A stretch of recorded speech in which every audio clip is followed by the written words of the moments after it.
Dear students, good morning to all of you. Today on 10th May 2021 in KDM Senior Secondary School, you are welcome.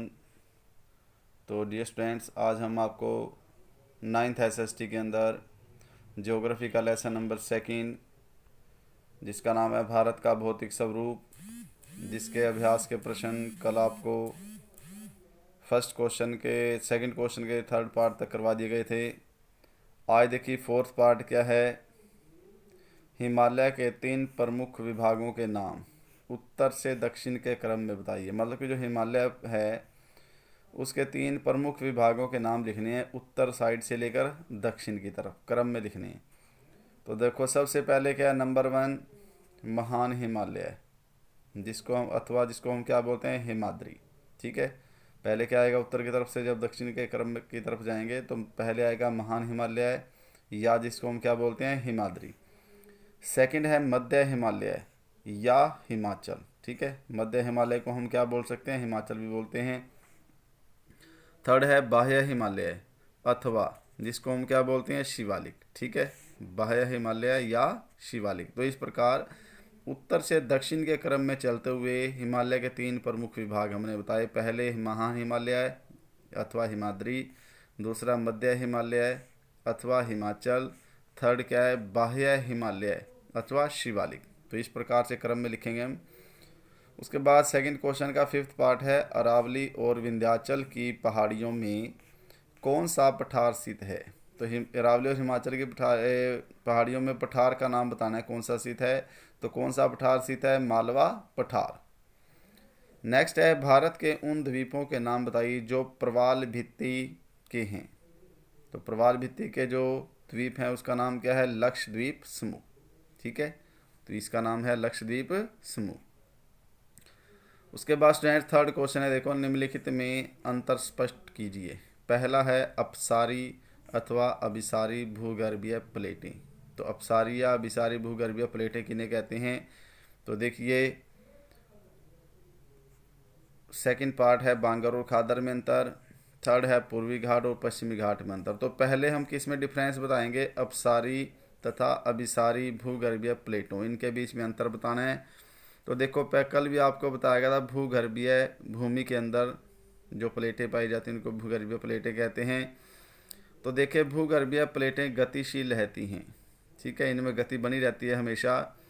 कुछ स्थानों पर ये एक दूसरे से दूर खिसक जाती हैं। तो ये भूगर्भीय प्लेटें जो हैं कुछ स्थानों पर एक दूसरे से दूर खिसक जाती हैं, दूर चली जाती हैं एक दूसरे से।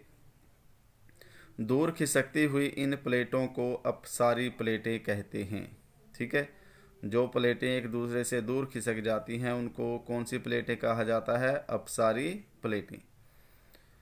किसी अन्य स्थान पर ये प्लेटें एक दूसरे में समाने का प्रयास करती हैं। एक दूसरे में समाने का मतलब कि एक दूसरे के नज़दीक आ जाती हैं। ठीक है, जब किसी स्थान पर भूगर्भीय प्लेटें एक दूसरे में समाने का प्रयास करती हैं या एक दूसरे के निकट आ जाती हैं तो ऐसी प्लेटों को अभिसारी प्लेटें कहा जाता है। इन दोनों प्रक्रियाओं से भूपृष्ठ टूट जाता है और उसमें मोड़ पड़ जाते हैं। मोड़ को वह क्या बोलते हैं, वलय पड़ना। ठीक है, तो क्या था, देखो अपसारी और अभिसारी में भूगर्भीय प्लेटें क्या होती हैं, गतिशील होती हैं। जब कुछ स्थानों पर ये प्लेटें एक दूसरे से दूर खिसक जाती हैं तो ऐसी भूगर्भीय प्लेटों को अपसारी भूगर्भीय प्लेटें कहा जाता है। तथा जब ये भूगर्भीय प्लेटें एक दूसरे के किसी स्थान पर एक दूसरे के नज़दीक आ जाती हैं या आप एक दूसरे में समाने का प्रयास करती हैं तो ऐसी प्लेटों को अभिसारी प्लेटें कहा जाता है। इन दोनों प्रक्रियाओं से क्या होता है कि जो भूपृष्ठ है, ठीक है, वो टूट जाता है और उसमें वलय या मोड़ पड़ने लगते हैं। उसके बाद स्टूडेंट्स देखिए क्या है दूसरा पार्ट, बांगर और खादर में अंतर। तो देखिए खादर नए अवसादों का जमाव है। ठीक है, जबकि बांगर पुराने अवसादों का जमाव है। ठीक है, सेकंड डिफरेंस है खादर अत्यधिक उपजाऊ प्रदेश है। परंतु बांगर अधिक उपजाऊ नहीं है। या हम क्या कह सकते हैं, जो खादर है नए अवसादों का अजमाव या नवीन जलोढ़क है, जबकि बांगर क्या है, पुराने अवसादों का जमाव, पुराने का मतलब प्राचीन जलोढ़क। ठीक है। और खादर क्या है, अधिक उपजाऊ मिट्टी होती है, अधिक उपजाऊ प्रदेश होता है, जबकि बांगर जो कहता है वो अधिक उपजाऊ मिट्टी या अधिक उपजाऊ प्रदेश नहीं होता। ठीक है स्टूडेंट्स, तो आज आपको केवल यहीं तक के क्वेश्चन करने हैं। जितना भी काम का आपको कराया जाता है वो आप अच्छे प्रकार से करें, इसमें किसी भी प्रकार की लापरवाही न रखें। Thank you.